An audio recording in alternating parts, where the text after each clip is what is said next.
Hi, I'm Julie Kirkham and I'm the owner of Alby Stained Glass, and over the last year myself and two of my fourth year students have actually produced this replica Fairground, 3D Fairground in stained glass, which brought back a lot of memories of the original Fairground at the castle.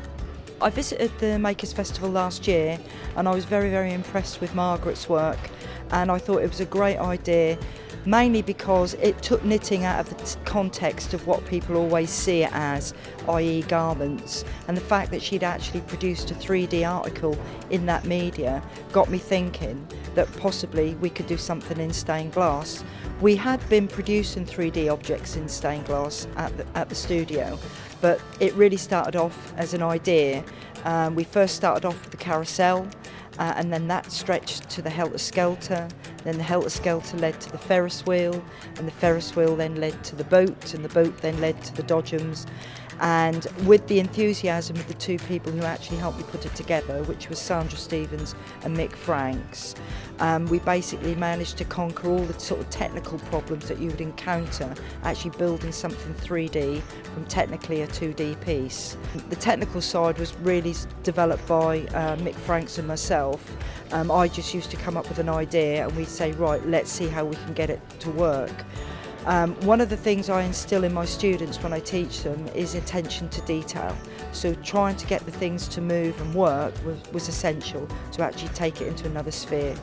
And also as well, when Sandra then got involved, she then really started to stretch her legs as far as the 3D build was concerned, and found that her forte was actually building people.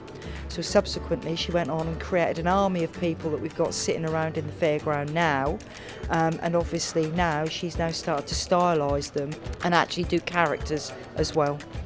I was quite shocked when we actually came in on the Friday and set this up.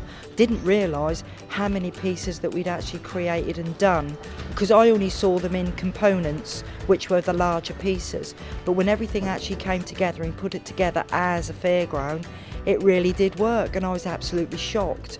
And I must admit, the response that we've had from the public and also the forum here itself, which have been absolutely brilliant in supporting this venture, has absolutely blown me away. It really has, and it's made me think about future projects.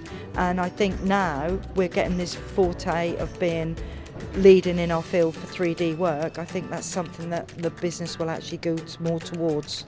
I've had quite a lot of older generation come in, and the first thing they've said, oh, I remember the Ferris wheel, I remember when it was at the old cattle market.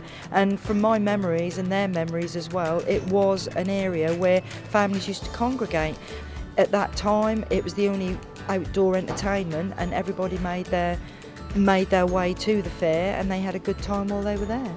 This particular project we only worked on a Wednesday, which we used to call our Mad Wednesday, and we did it for a year. So you can actually see what you can actually produce if a team gets together and put their heads together and do it. So hopefully, if we are invited back, I'm sure we'll be able to come up with something a bit weird and wonderful to actually sort of show stained glass in a different light. It's been absolutely astounding really, because you think you produce a piece of work and you think, wow, maybe they won't like it, but honestly, around this actual fairground, you're constantly getting about 100, 150 people taking photographs.